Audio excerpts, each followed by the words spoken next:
Well, I wanted this stove ever since I laid my eyes on it, and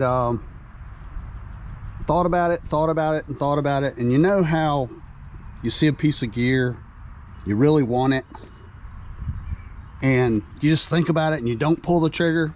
One of the things was obviously the size.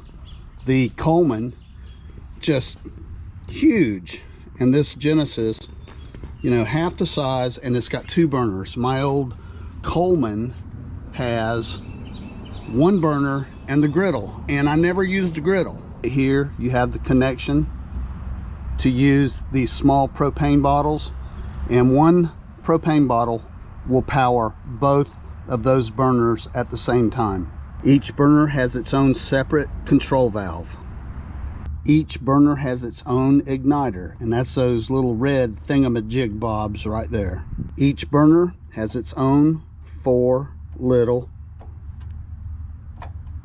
leg knobs. You guys know how these work.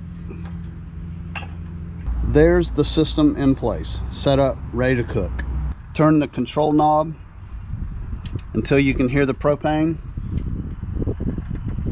Pull this, pull it back, you'll hear it snap. And the fire is on. I know you probably can't see it, but it is there. Right through this arm, there's a brass tube, and that feeds propane here to the second burner. They also provide a really handy little windscreen attachment.